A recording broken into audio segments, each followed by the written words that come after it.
Hi, I'm Sherry Contos, co-host for Consider This with Joe Clark. Joe is a certified financial planner and former professor at Purdue University. Joe is the managing partner for the Financial Enhancement Group based in Central Indiana, and Joe's passion is teaching people about their money. Find out more at yourlifeafterwork.com. The Financial Enhancement Group manages more than $300 million for families in 31 states. The Financial Enhancement Group takes care of people who don't want to worry about their money.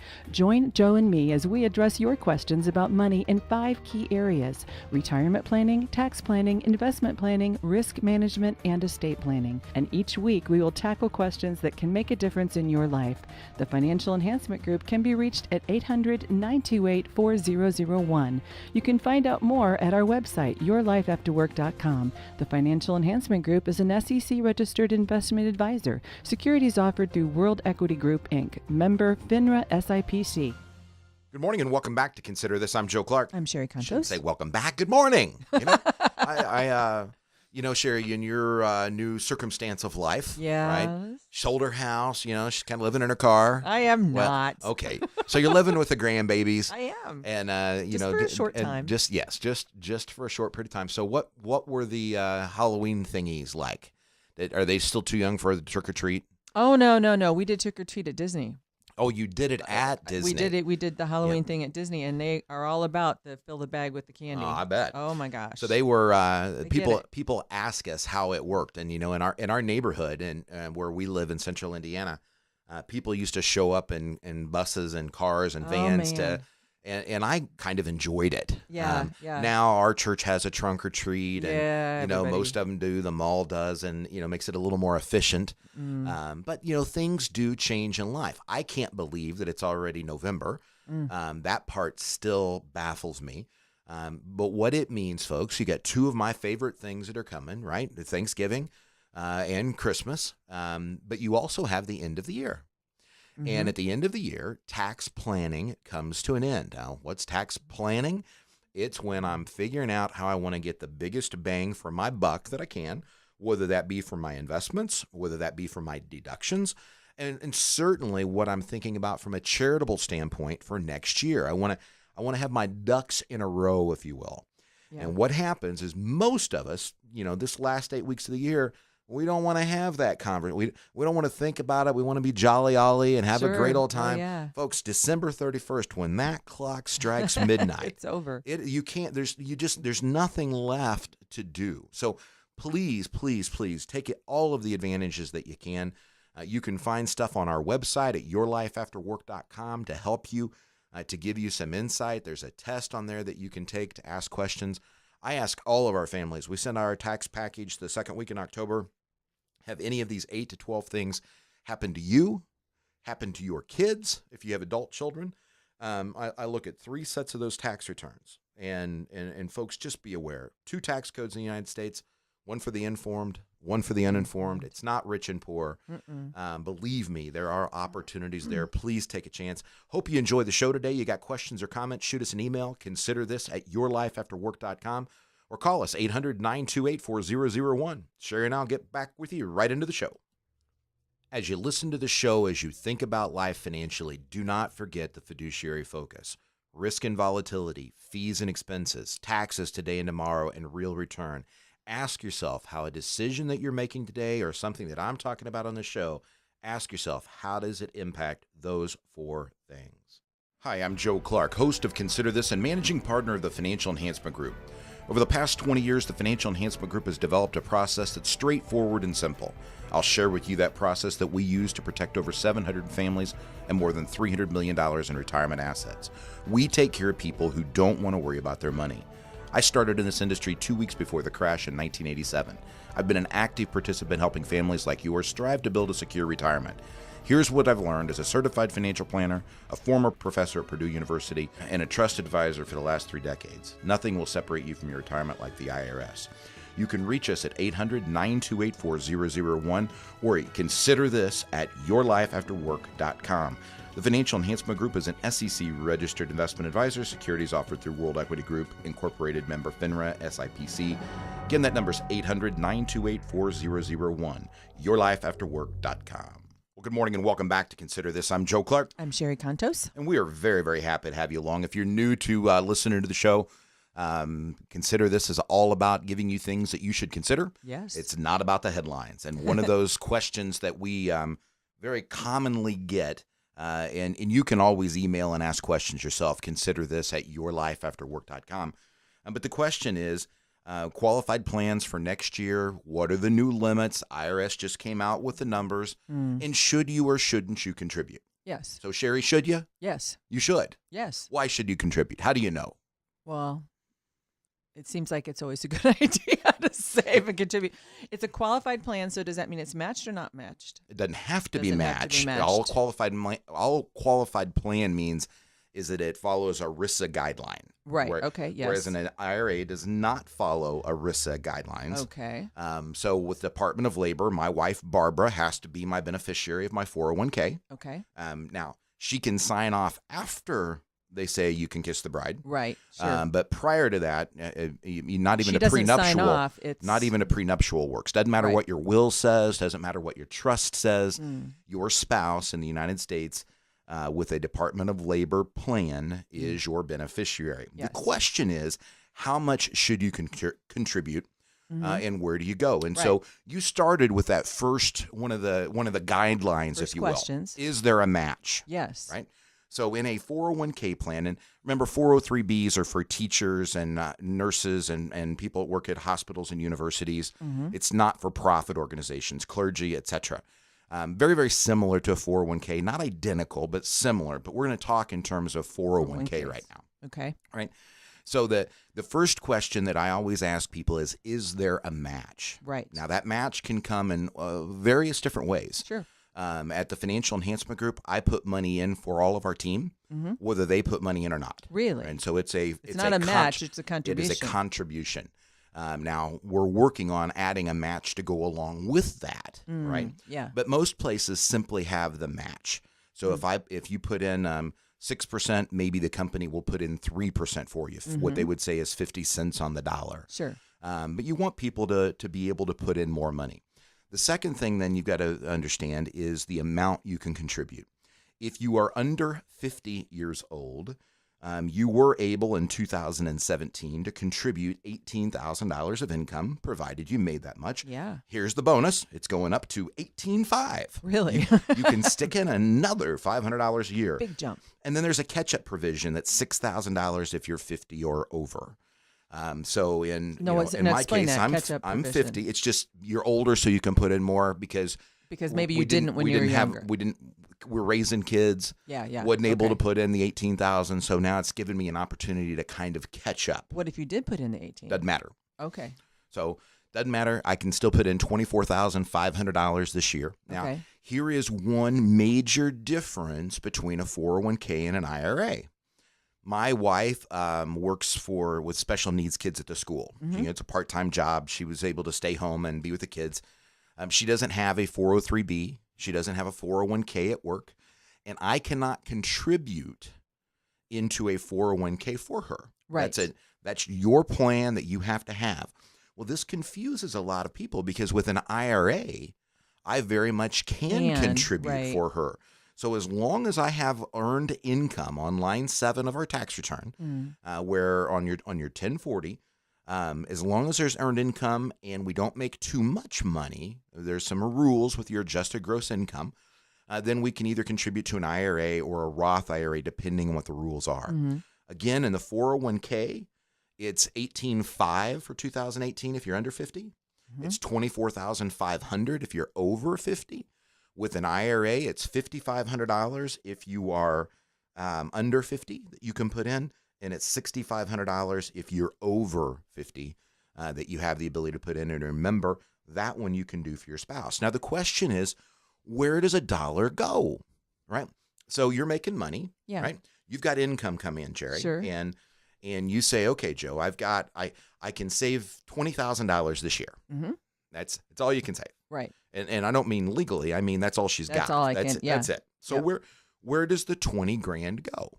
And you mean if I put it in an IRA or a 401k? How do you know which one was my question? Oh, so I see. What is your filter? What is your thought process to say this is where the money belongs. Okay. Right? This is what's my best advantage. Right. So the first thing you do is you look to the company plan, right? The 401k, and you see if there's a match. Right. Always take free money. Sure. Right? Oh, yeah. So if there is a match, right? If there's a match, you want to put in whatever it takes to get up to the match. Now, your second question is, does the plan have a Roth option or not? Right. The money that the company puts in for you has to be tax deferred.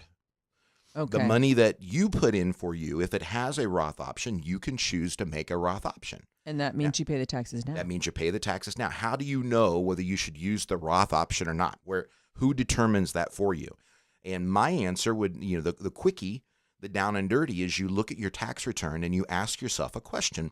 When you go to retire, do you believe you will be in a higher bracket or a lower bracket? Yeah. For most of my younger people that ask questions when I taught at Purdue and the students, I always told them to do a Roth over the next 30 years. Hopefully they make more money. Right. And in our system, that means you're going to pay more taxes. Right. A lot of times when I have people that are 60, 65 still working, they will retire at a lower bracket sometimes than what they worked at. Now, keep in mind, I don't buy into that. You need 70% of your income to retire garbage. My job when you go to retire is not to replace your income. It's a lifestyle. It's to replace your standard of living. And you need 100% of whatever that takes. So there are people who are out there who will tell you you will automatically be in a lower tax bracket when you retire. My friends, that is absurd. Now, what does happen is you save 7.65% because it's no longer earned income. Right. And you're not paying into Social Security. Right. Right. So at retirement. Yes, when you retire, if it's not earned income, that part does change.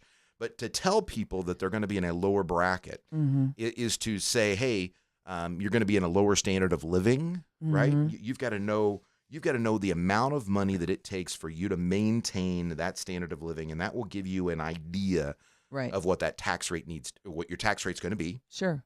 And then you can decide where it ought to go. So my rule is it goes to the company plan up to the match. Yep. I want to know if the company plan has a Roth or not, and I want to know what the investment options are. Yeah. Typically, the simpler, the fewer accounts you have, typically the better off you're going to be, right? So if the 401k offers a Roth and the investment choices are reasonable, that is where I would probably consider putting the entire $20,000. Depending on your age, though, right? No. I would still probably put it there unless you thought you were going to need to get money out for something else along the way. You want the free money. Sure. Right. And if it's got the Roth option, you can control what percentage of your money is going taxable and what percentage is tax deferred. That's true. Right. And if the investment options are worthwhile, it's okay. And the investment options are improving. There's still plans out there, much to my dismay, that use insurance products from life insurance companies and annuities. Folks, I'm very, very much against those from a fee-based standpoint and an expense standpoint, but always take the free money regardless and then kind of figure out where that next dollar goes. In Sherry's case, we could have put money in the IRA, in a Roth IRA instead of the 401k. The first money goes to the 401k to get the match. Second thing I always tell people to do is to stay out of silo investing. Don't just look at your plan. If you're married, look at your spouse's plan. Make sure that you're getting the best of that commingled money. Sometimes people will say, well, I'm going to save 5% so she saves 5%. No. Let's make sure that we're saving the right 10% where we're getting the biggest bang for our buck. Hey, you're listening to Consider This. I'm Joe Clark. You got a question or comment, shoot me an email. ConsiderThis@yourlifeafterwork.com. Don't forget you can reach us at 800-928-4001. Sherry and I'll take a break. We'll be right back. Hi, I'm Joe Clark, host of Consider This and managing partner of the Financial Enhancement Group. For the last 20 years, the Financial Enhancement Group has developed a process that's straightforward and simple. I'll share that with you, what we use to protect more than 700 families, more than $300 million in retirement assets. We take care of people who don't want to worry about their money. I started in this industry before the crash in 1987, and I've been an active participant helping families like yours strive to build a secure retirement. Here's what I've learned as a certified financial planner, a former professor at Purdue University, and as a trusted advisor for the last 3 decades. Nothing will separate you from your retirement like the Internal Revenue Service. You can reach us at 800-928-4001 at yourlifeafterwork.com. The Financial Enhancement Group is an SEC-registered investment advisor. Securities offered through World Equity Group Incorporated, member FINRA and SIPC. Again, that number is 800-928-4001, and you can reach us at yourlifeafterwork.com. Well, good morning and welcome back to Consider This. I'm Joe Clark. I'm Sherry Cantos. We are very, very happy to have you along. Welcome to the show. Yes. Hey, we have some questions that came in. All right, fire away. So, Hey, and don't forget, you can email me your questions as well. Consider this at yourlifeafterwork.com. Yeah. Go ahead, Sherry. Okay, so here's one that came in, and it goes like this. Hi, Joe. I started listening to your show when I take my son to work on Saturday mornings. He graduated high school, and they had homeschooled him all the way through this past year and had plans to attend college. He received a very nice scholarship from a local university, but the additional out-of-pocket was more than we could swing. He talked to the university, was granted a gap year. So let's pause right there. Very rarely do I see somebody smart enough and disciplined enough to say, hey, I'm going to use the gap year. And what the gap year does is the university says, we'll still give you the same scholarship, but we're going to let you wait a year. Yeah. So instead of mom and dad signing a Parent Plus loan or going into more debt, they're doing it right. I'm very, very proud of you for that. Okay, keep going. Okay, so during his gap year, he's working at a local warehouse earning a decent paycheck that's to be used to offset his costs for the next 2 years of college. We set him up with a Roth account, so he's contributing to it for his future retirement. And in parentheses, the company requires 3 years of employment to be vested in their 401k, so we chose the Roth. So just like we talked about in the last one, he wanted to use the best place to put capital. Right. Right. And so the answer was in their case was the Roth IRA. Now, you got to keep in mind when you're looking at that, how that goes on a FAFSA form, if you're trying to get more financial aid that's going there, whether or not that is a good call. Right. But with a Roth, you can always get your contribution back, not the growth, if you would need to use it for education or something of that nature. Okay. So we're okay with the Roth. So far. We want to take advantage of Indiana's 529 savings and their 20% tax credit. Yeah, so 529 is a college program, and the rest of that's too much just Indiana, so we'll leave it alone. But the 529 is a nationwide program where you can invest money for higher education.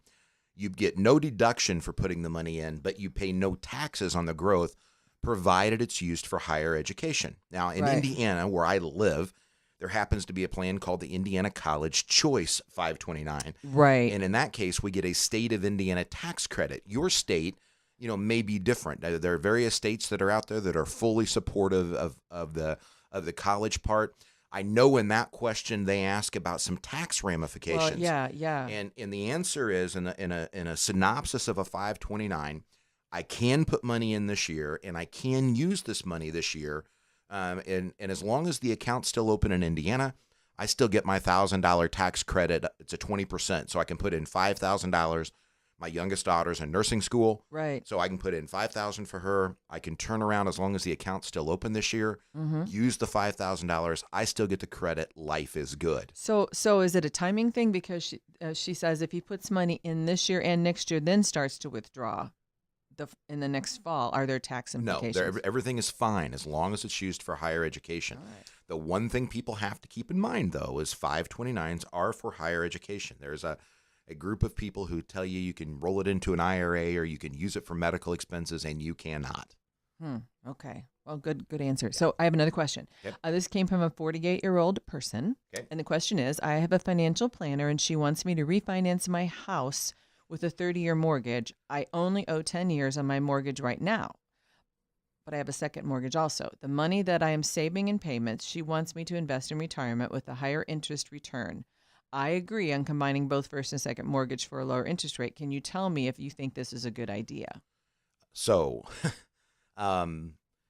first of all, when you have a financial planner, one question you should always ask is, are you a fiduciary or are you functioning under suitability? Right. So we don't sell things at the Financial Enhancement Group. Yeah. We function as a fiduciary. As fiduciaries, that means I have to treat your money as if it were my money and we were in the same situation. So he's 48, I'm 50, so we're close. Right. People say, Joe, do you still have a mortgage? Well, yeah, the bank loans me money at 2.85%. In my opinion, I feel like my account over time, in my investment account, will average more than that. Yeah. So I'm not worried about having the debt. Sure. The answer for that question is always going to be is how you're going to invest the money. Now, well, and I would never tell somebody to take a mortgage and pull money out to go invest it. Right now, if they're leaving the principal alone and they're not pulling it out anymore, and they're combining the first and second, and they're just extending the period of years that they're going to make the payment, that's one thing. Right. It sounds like what they want is like if they normally were paying $1,000 a month, now they'll only pay $800. So she wants to invest that other $200 in, but she also wants to put some of it in a life insurance plan. Yeah, probably not so much. Okay. Refinancing the mortgage is a different story. Okay. So we have some more questions. Is my annuity payout too good to be true? So here's the situation. I have an old annuity that should have a $50,000 balance when I'm 60 years old. And there's a payout. Let's see. The various calculators on the net usually say a payout is over 5 years.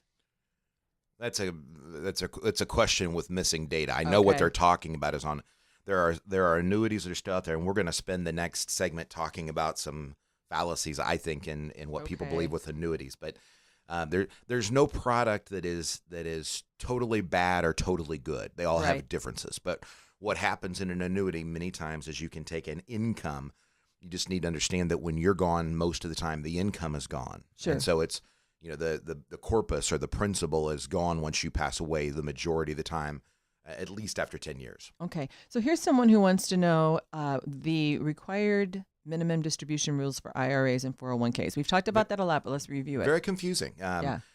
When you turn 70 and a half, and technically it's the year after the year in which you turn 70 and a half, but at 70 and a half, most people begin to take required minimum distributions. And the rules were always as such that when you turned 70 and a half, even if you were still working, and I have families they don't want to give up their job. I had 4 people retire this year at 70 that had been at big companies in Indianapolis for over 40 years, and they just decided to retire finally this year. But at 70 and a half, if you have a 401k and you're not a material owner, meaning you don't own more than 5% of the company's stock, right? So you're working for a Caterpillar or an Allison Transmission, one of those things. You do not have to begin to take money out of the 401k. The required minimum distribution is delayed until you separate from service. That is not true in an IRA. So if you have an IRA, you have to begin to take the required minimum distributions even though you're still working. You can contribute to a Roth IRA if you qualify, if you're over 70. Right. But you cannot contribute to a traditional IRA if you're over 70 and a half. The rules are pretty clear on that.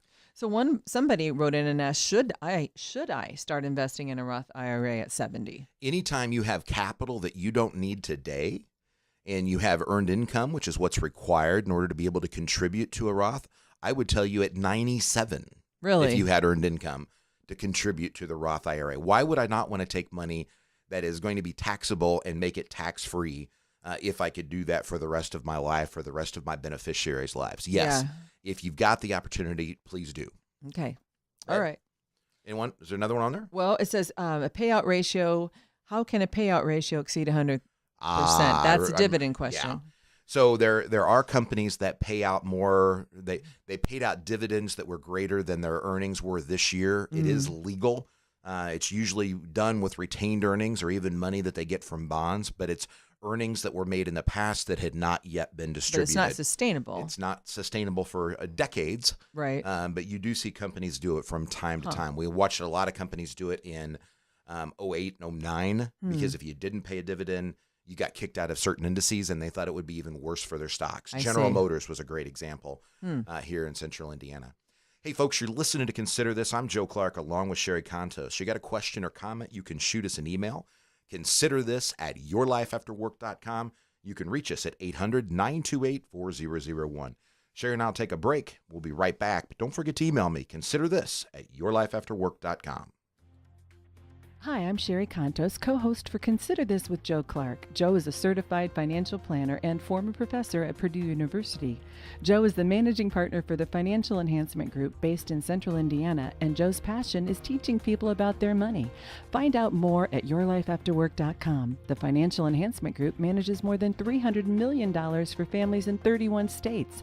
The Financial Enhancement Group takes care of people who don't want to worry about their money. Join Joe and me as we address your questions about money money in 5 key areas: retirement planning, tax planning, investment planning, risk management, and estate planning. And each week we will tackle questions that can make a difference in your life. The Financial Enhancement Group can be reached at 800-928-4001. You can find out more at our website, yourlifeafterwork.com. The Financial Enhancement Group is an SEC-registered investment advisor. Securities offered through World Equity Group, Inc., member FINRA SIPC. Well, good morning and welcome back to Consider This. I'm Joe Clark. I'm Sherry Contos. Happy to have you along. Mm-hmm. You too, Sherry. Well, thank you. But all of the new listeners, we appreciate all of the emails that are coming in, and It's fun. you know, it's. I hope you had a happy Halloween. But our lives are changing here at the Financial Enhancement Group. We're now on 16 or 17 different stations across the country. Wow. And you know, so things are changing. So I will do my best to continue to answer questions for Indiana-based folks. Mm-hmm. We do have families in 31 states, so. Yeah. You guys are out there and scattered, so make sure when you email me, consider this at yourlifeafterwork.com, that you ask a question, but try to put your state in there for me. Yeah. So that I know, you know, if there's anything that's different, because there are differences between California and Indiana. Sure. So anyhow, this show has been a lot about Roth IRAs, and I apologize for that. Part of it is I just got back from our biannual tax planning meeting. I am not a fan of excess taxation, and I don't like it when people don't make the best decisions with their money. You know, every year I'll be on one of the Indianapolis TV stations, and they'll ask me about a good financial goal for 2018. You know, I'm sure I'll be on in January, and I'm going to look at them and go, to get to know your tax return. Yeah. It all comes down to that, my friends, that, you know, we make investment decisions and people try to look at returns and say, well, ignore the taxes. You know, I've done this for 30 years, and I'm telling you, there are 2 tax codes in the United States. There's one for the informed and one for the uninformed, and you do yourself a significant disservice to ignore the impacts of taxation. So you just went to your meeting about Yeah. tax. Are there a lot of tax code changes this year? Well, everybody knows that the plan is in gear to try to change it and do a lot of things. So it's, Right. I mean, there's lots of... You may have heard the name Ed Slott before. I've been on Ed's advisory board since it started back in 2005. So we're in our 12th year. We used to come together 3 times a year. Technology's improved. Now it's twice a year. But 300 of us gather. Yeah. Tax attorneys, CPAs, geeks like me. We read private letter rulings and we talk about what's going on in IRAs and what's going on in Roths. And there are, every now and then people will ask us questions and we can provide answers to the questions, but at the same time, you've got to make sure that it's the right answer for you, right? So I'm a fiduciary, and that means I have to treat your money as if it were my money and we were in the same situation. Right. Right. So somebody said, Joe, I got asked this question. I heard there is a way to get money out of my IRA without paying the 10% federal penalty. And I said, okay, tell me more. And said, What kind of IRA? I'm 45 years old and I need the money at 50 because I'm doing da-da-da-da-da. And I have to leave that part out of what he's doing. But it was legal. Yeah. Right. So he's 45 and he said, I heard there's a way for me to get money out of my IRA and avoid the 10% penalty. Right.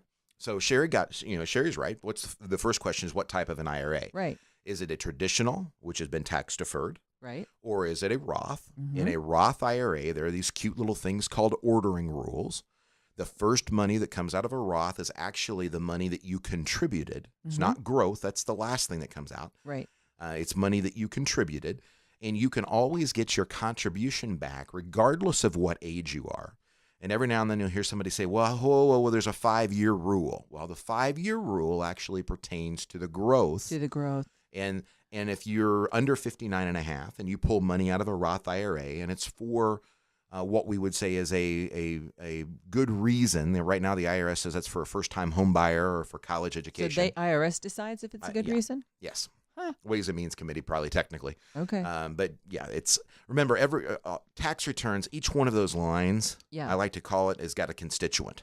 Right. So in central Indiana, my constituents would be the ones who voted for me here. Right. Yeah. On a tax return, when you see a line, there is a constituent. Right. And that means that somebody, some organization cared enough to lobby for that. For that line. So, wow. one of the things they're talking about taking away is the home mortgage exemption, right? The interest exemption. Right. And all of the home builders and everybody else are they've got they've got signs and they're picketing and, because that's they're a constituent for that, if you will. Right. So if it's a Roth IRA, yes, you can get your money back out. It's not a problem.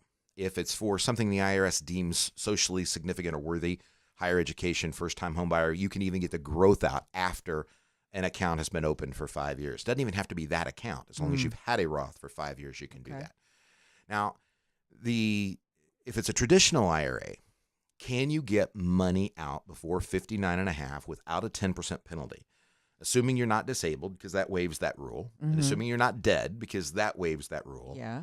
There is one way that people know. It's called a 72T. I discourage people from ever using them, but 72T, and don't get one word of this sentence wrong, is substantially equal periodic payments unchanged for the greater of, notice the word greater of, 5 years or 59 and a half. And these things are so dangerous. I used to make my Purdue students, they had to recite it perfectly, word for word. Word for word. Right? So a 72T is substantially equal periodic payment unchanged for the greater of 5 years or 59 and a half. So at 45, if he started a 72T, yes, or at 50, if he waited to 5 years, he could take out income, but he's going to take out that same percentage of income every year, even if he doesn't need it, all the way up till 59 and a half, 5 years or 59 and a half, the greater of the two. So he would be taking income for 10 years, even if he didn't need it in year 7. And he's paying taxes you're paying the taxes, but not the penalty. Okay. Now, in this particular case, and I'm not telling you this is a good idea. Yes, I'm just telling you there's 2 tax codes in the United States. There's one for the informed and one for the uninformed, right? And so I wouldn't do this for me, right? So I'm not telling you it's a good, but I want people to understand their money. And he believes in 5 years that he has a business opportunity that he's going to be allowed to invest in. He wants to buy into a company. Wow. He needs to have some money that's put aside, and said, Joe, how in the world do I get it out of my IRA to be able to do this? And the answer is, when we talk about Roths, there are 2 C's. There's a Roth contribution. That's the money you can put in out of earned income this year. Right. A Roth conversion is where I take money from my IRA or from a 401k, and I tell the IRS I want to pay taxes on it today. I see. I want to convert it to a Roth. Right. With a Roth conversion, you've got that 5-year rule again. It's a different 5-year rule. Is the 5-year rule, does it apply to the conversion then? It applies to the conversion. So 5 years. So if he took his $200,000, not that I'm telling you I would do this. Right. But if he took his $200,000 out of his IRA this year, his normal IRA, out of his traditional IRA, and converted it, that means he would have to pay the taxes on the $200,000 all this year. Again, I would, if he were going to do it, and that's what I told him, this late in the year, I would certainly do $100,000 in 2017 and $100,000 in 2018. Just me, right? Because he's time-wise that worked out for him. And I'm still not telling you I think this is a good idea. Right. But if he did that, 5 years later, the conversion years would be up, and he would have access to the amount of money that he paid on the conversion. So in 2022, right, whatever the 5 years is, and it doesn't matter where you do it over the course of the month, of the year. Right. The one that's done in December still counts for 2017 tax year. But that would be the way to do it to avoid the 10% penalty. And again, not saying it's a great idea. I'm just saying there's 2 tax codes. Yeah. And I want you to understand your money. You got a question or comment, my friend, shoot us an email. Consider this at yourlifeafterwork.com. Sherry and I got to take a break. We will be right back. Give us a call, 800-928-4001, and you get more at yourlifeafterwork.com. Hi, I'm Joe Clark, host of Consider This and managing partner of the Financial Enhancement Group. Over the past 20 years, the Financial Enhancement Group has developed a process that's straightforward and simple. I'll share with you that process that we use to protect over 700 families and more than $300 million in retirement assets. We take care of people who don't want to worry about their money. I started in this industry 2 weeks before the crash in 1987. I've been an active participant helping families like yours strive to build a secure retirement.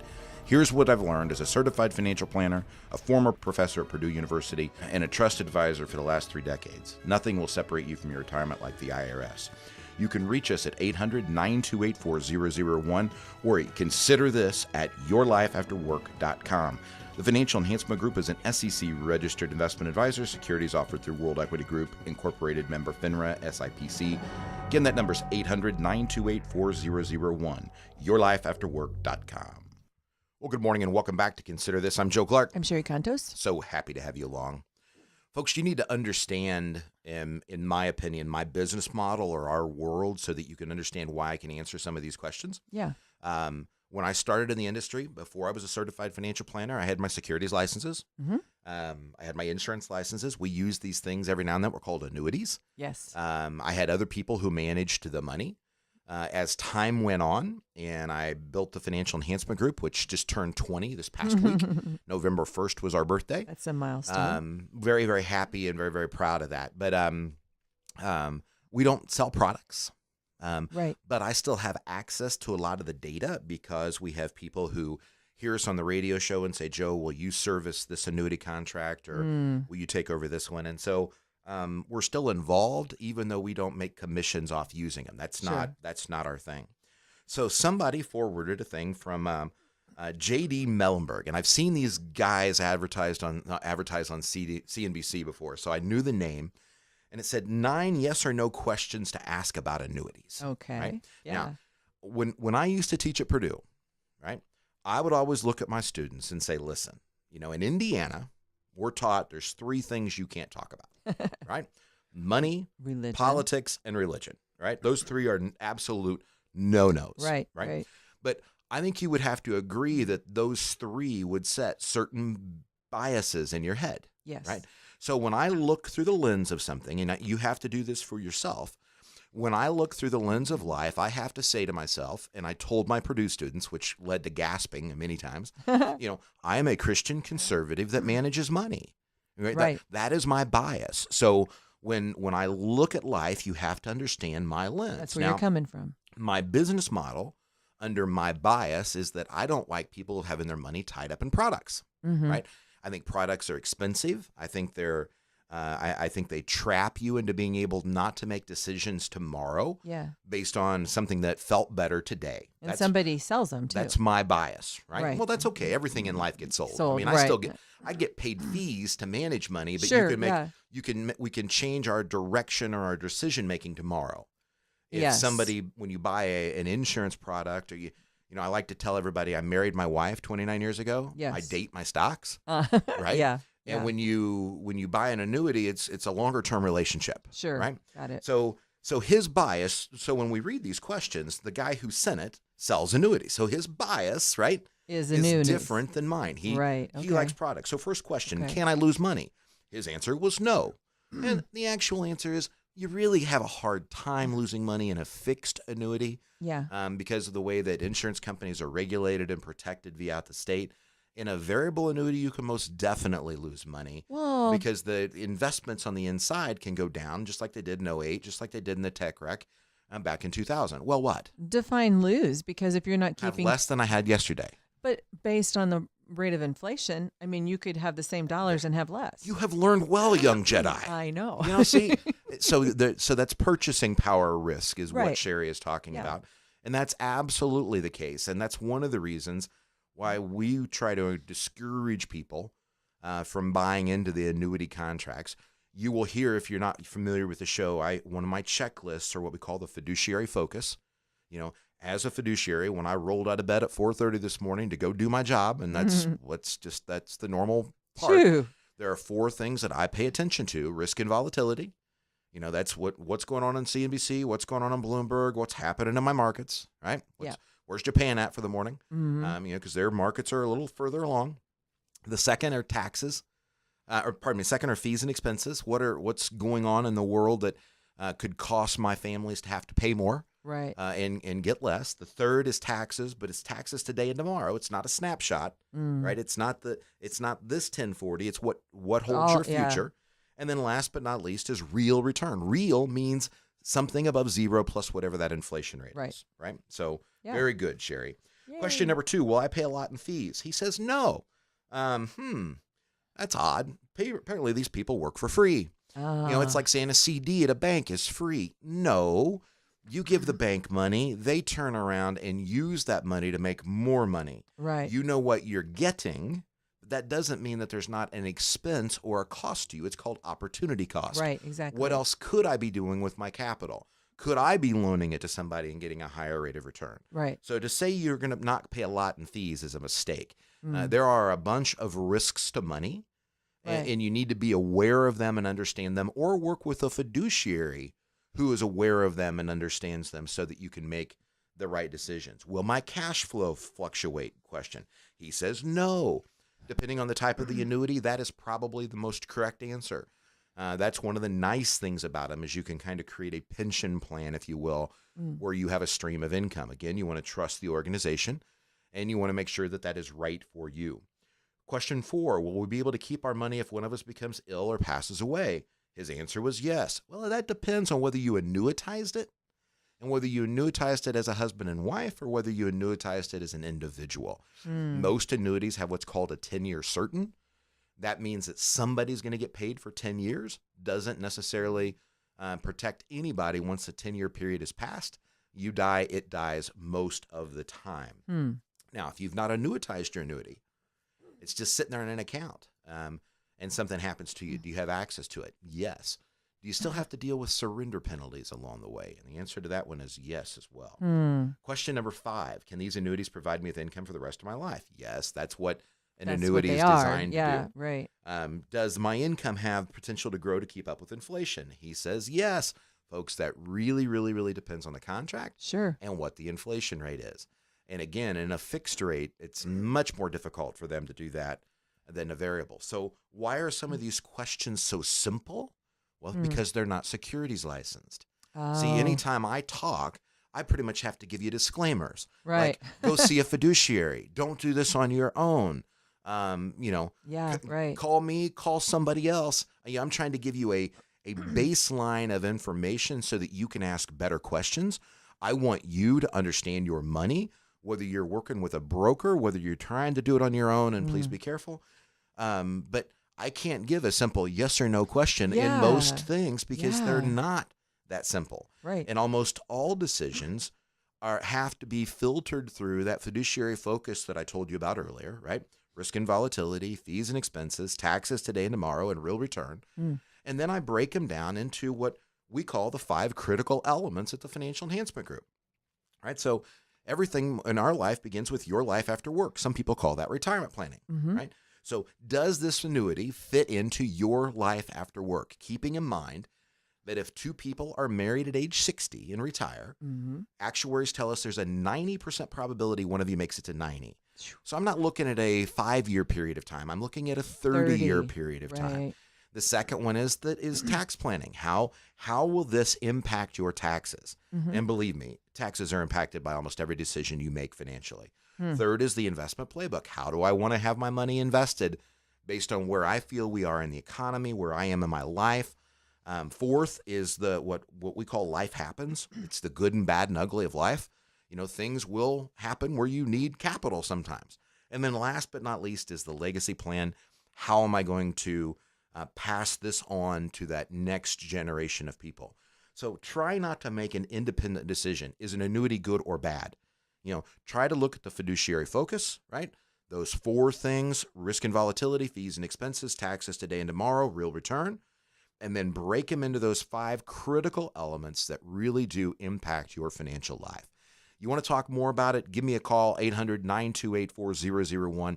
And don't forget, you can always get more information on our website, yourlifeafterwork.com. We take care of people who don't want to worry about it, but please, folks, try to find a fiduciary. Don't end up buying something just because somebody else is selling it. Hi, I'm Joe Clark, host of Consider This and managing partner of the Financial Enhancement Group. For the last 20 years, the Financial Enhancement Group has developed a process that's straightforward and simple. I'll share that with you, what we use to protect more than 700 families, more than $300 million in retirement assets. We take care of people who don't want to worry about their money. I started in this industry before the crash in 1987, and I've been an active participant helping families like yours strive to build a secure retirement. Here's what I've learned as a certified financial planner, a former professor at Purdue University, and as a trusted advisor for the last 3 decades. Nothing will separate you from your retirement like the Internal Revenue Service. You can reach us at 800-928-4001 at yourlifeafterwork.com. The Financial Enhancement Group is an SEC-registered investment advisor. Securities offered through World Equity Group Incorporated, member FINRA and SIPC. Again, that number is 800-928-4001, and you can reach us at yourlifeafterwork.com. Well, good morning and welcome back to Consider This. I'm Joe Clark. I'm Sherry Contos. And we are happy to have you along. Yes. Hope you are enjoying your day and the things that are out there. If you're new to the show, here's the deal. Sherry has a segment of her own. I do. It's where she's allowed to bring in information and ask me. It's usually about her life. She works in these free financial planning stuff. Yeah, I know. But if you send in a question, you go, "Hey, this is for Sherry," then Sherry will bring it in and kind of try to throw me under the bus. So I try to stump him every time, but it just doesn't work. Well, while you were busy, studying taxes and the new regulations, I was at Disney World and looking for all kinds of ideas for the show. Of course, that was really what was on my mind. Studying the mouse. There with your grandkids. Sure. Okay. Anyway. I ain't buying it. So I came back with a cold just like you did. So we'll get through this. No, I have a friend who is at that stage in life where they have an elderly parent who has still owns her home, but is getting to the point where she can't stay there or, eventually won't be able to. And they don't know if they should sell it or what they should do. There are 2 children. And I ran across this article. I suppose it's why this article caught my attention. How to give your home to your children tax-free. Okay. Now, they're well past any of these ideas because unfortunately, in her case, there's some dementia and things that have contributed. But anyway, so I was reading through because that may be my situation one day down the road, and I thought it'd be nice to know. So this article was about how to do that. And the first thing they said is to stay put in your home. And if you plan to live there until you die, stay put because if your estate's below the Unified Federal Estate Gift Tax, when you die, your home's tax basis will be stepped up to fair market value as of the date of death, and you and your heirs will escape capital gains on appreciation. Yeah, the nice part about houses, especially we live in Indiana, for where you're listening to the show, maybe a little bit different, but husband and wife can sell a house with $500,000 worth of gains and pay no taxes. Yeah, principal residence is there. So in Indiana, there's not a lot of homes that have appreciated by $500,000. Probably not. The concept of staying put in order to get the step up in basis for most people doesn't make a lot of sense. Does in some areas. I mean, California, we've got offices there, maybe in some parts of Florida, but not a lot. Where the one thing that does make sense in the stay put is if they thought that they would be into the Medicaid provisions for long-term care or things of that nature. Yeah. Then the homes are protected a lot better than a bank account. Just because of the way we look at life. So one of the things they reference is if you put the house in your kid's name, but you continue to live there and pay rent, how does that affect everything? Well, if you put if you put the house in the kid's name, the kids truly received a gift. Okay. Right? And it's so you didn't sell it to the kids. You made them a gift. If you make a gift during life, your basis is the same basis as the person who gave it to you. So in this case, let's say mom and dad had a house that was worth $200,000. They paid $100,000 for it. The kid's basis, once they gifted it to them, would now be $100,000, and it wouldn't be their principal residence. I would never encourage somebody to do that. Now, you can make a gift every year if you so desired. Of $14,000 of the value of that house to your kids. How do you do that? You just actually fill out paperwork and you say I made a gift of this percentage. Again, I don't understand the benefit of doing that if there's any growth in the house at all or any appreciation. I wonder if it's people that don't really have money to give and they think they can give their house. And they think they're trying to circumvent part of the system. It's anyhow. That is not a direction that I would probably look at gifting if I were going to do some gifting. Okay. Now, you did say something else in there that we did spend some time studying. You made reference to my biannual tax meeting. Right. I just got back from Ed Slott and my 300 friends, as I like to call them, a bunch of CPAs, tax geeks, people like me. And one of the best practices that we were going through is none of us like fights and conflict. Right. And, when people get older, it is easy to say that they have become a sandwich short of a picnic. Right. Right. Yeah. And never thought about doing this before. But one of my friends was getting ready to do some estate planning. He already knew that the daughter was saying that the dad was nuts. Really? Right. Okay. But the dad wanted to do some things daughter didn't want done. And so now what do you do? So my buddy took dad to the doctor and Ooh. said, doctor, because that's who, in a trust, inside of my trust, there's a provision that says when Joe can be declared, a sandwich short of a picnic. Right. In outside of that, of stuff that I would own in my own name or with Barb, it takes a doctor and a judge to say daddy's not all with it. Right. Mm-hmm.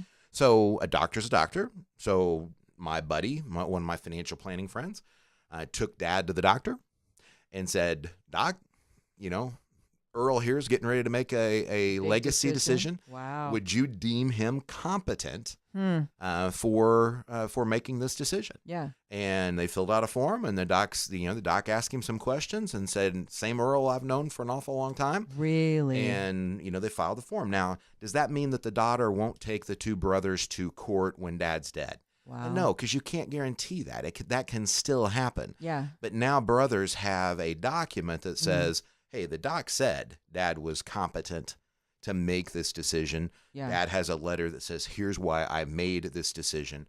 I think that part makes some sense. And, an ounce of protection is worth a pound of, how's that go? An ounce of protection is worth a pound of cure. There you go. That's what I thought. Right. It just didn't sound right coming out. I just wanted to hear you say it. Oh, I know. Okay. So the other thing they talked about is selling your house for a bargain price to your kids. No? That doesn't fly, does it? No, it's not. No. So this is all. These are all ideas to circumvent the system. Yes, and they're things that people. I won't tell you that they haven't done it, but when the IRS or especially Medicaid looks at stuff, what they're looking for is an arm's length transaction. Right. If you would sell something to me substantially cheaper because of me being your son or being a relative than you would to the guy walking down the street, that's a problem. That's a problem, and you're eventually going to, bad things happen when you try to cheat and game the system. Okay, so the last thing I'll bring up is qualified personal residence trust. Mm-hmm. Cooper. I don't get him. It's designed to do a couple different things. One, it says that I can live there as long as it's usually a blended family, right? Oh, okay. And says that the new spouse comes in and let's say mom owned the house and she marries this guy. Okay. Right. The kids still want the money from the house when they're gone. Oh, I see. She doesn't want him out in the cold. Right. And so he can have the ability, if you will, to be able to stay there as long as he's alive, but he can't sell it. When he's gone, it still reverts back to the wife's kids at this point in time. Wow. Right. Okay. A lot of stuff that's out there. Again, one of the new things that we can actually do in Indiana that's just taken place this last couple of years is actually put like a POD or TOD or a beneficiary designation on your house. Yeah. That helps keep you out of probate. Don't forget that one either. Obviously, I'm not an attorney. I can't do that. No. But that's why we work with the estate planning attorneys we do. Hey, folks, you're listening to Consider This. I'm Joe Clark, along with Sherry Contos. Hope you're having an outstanding day. You got a question or comment, shoot us an email. Consider this at yourlifeafterwork.com. There's many, many things that we like to talk about on this show, but what we're most interested in talking about are the things that you want to learn about. So like I said, shoot us an email, consider this at yourlifeafterwork.com, or give me a call, 800-928-4001. Sherry and I'll take a break. We'll be right back. Hi, I'm Sherry Contos, co-host for Consider This with Joe Clark. Joe is a certified financial planner and former professor at Purdue University. Joe is the managing partner for the Financial Enhancement Group based in Central Indiana, and Joe's passion is teaching people about their money. Find out more at yourlifeafterwork.com. The Financial Enhancement Group manages more than $300 million for families in 31 states. The Financial Enhancement Group takes care of people who don't want to worry about their money. Join Joe and me as we address your questions about money in 5 key areas: retirement planning, tax planning, investment planning, risk management, and estate planning. And each week we will tackle questions that can make a difference in your life. The Financial Enhancement Group can be reached at 800-928-4001. You can find out more at our website, yourlifeafterwork.com. The Financial Enhancement Group is an SEC registered investment advisor. Securities offered through World Equity Group, Inc., member FINRA SIPC. Well, good morning and welcome back to Consider This. I'm Joe Clark. I'm Sherry Cantos. Happy to have you guys along. I hope you enjoyed the show. I did. There are lots of different things that we can talk about, but as I always remind you, the things that interest me the most are really the ones that interest you. So this show is not about headlines. It's not about what everybody else is talking about with the election. It's not even about possible changes in the tax code. Yeah. What I want to give you here are certain things that you do need to consider, and the direction that they come from, if you will. Please understand the difference between fiduciary and suitability, right? Fiduciary, my job is to treat your money as if it were my money and we were in the same situation. That's how we function at the Financial Enhancement Group. We don't sell products. So when you hear the things that I'm talking about on the show, understand the bias they're coming from. I can't help you make a good decision without you understanding how your tax return works. Right. And one of the questions that I probably get at least once a week from somebody off of the show is, Joe, I've worked with this person, or I've gone to this organization, for 20 or 30 years. Why is it that you are so, I believe last week they used the word infatuated. Huh. Why are you so infatuated with my tax return? And I'm not sure that's the right word. No. But I'm not consumed by it either. You're engaged but in I it, though. I certainly believe that it is a driving point of the majority of decisions that we have to make in our lives financially. And when I help people walk through the 5 critical elements, so your life after work, what retirement's going to look like for you and your family, the biggest line item in the families that I take care of's cost at retirement time is almost always taxes and charitable gifting, right? Yeah. And those two go hand in hand, and if you don't make them go hand in hand, then you've got money that's going out the door. Tax planning, obviously, well, hey, that's what we're talking about. Right. Third is the investment playbook. I had somebody who spent a bunch of money in commissions that came to see me this last year that said, Joe, I listened to your show. I did tax loss harvesting and took all of these losses off of my tax return. And did some great stuff. The problem is when I sit down and looked at their return, they're in the 15% bracket or below, where they don't even pay capital gains tax. So it wouldn't have mattered. They paid commissions to get losses that they weren't even able to use. Well, that's sad. And it's very sad. Wow. You're trying to do the right thing, but they didn't know the whole story. You really have to have that whole picture, if you will. The life happens. There's going to be good, bad, and ugly that happens in all of our lives. But when it happens, it's usually your mind, whether it's a good thing. My youngest daughter just got engaged, whether it's a good thing or whether it's a bad thing. Somebody fell and broke a hip. Your decision-making process usually is not perfect at that point in time. There's usually some emotions and some other stuff that's going on, right? The more you can have that worked out, the better off you're going to be ahead of time. And then last but not least, obviously, is the legacy plan. We certainly want to make our decisions and have stuff laid out correctly before we can't mentally comprehend and think about it. And remember that many times the trust is more for you than it is for the people who are going to receive the money later on. Anyhow, we appreciate you tuning in. You got a question or comment, shoot me an email. Have a great week, my friends. We'll see you again soon. Thanks for listening to Consider This with Big Joe Clark.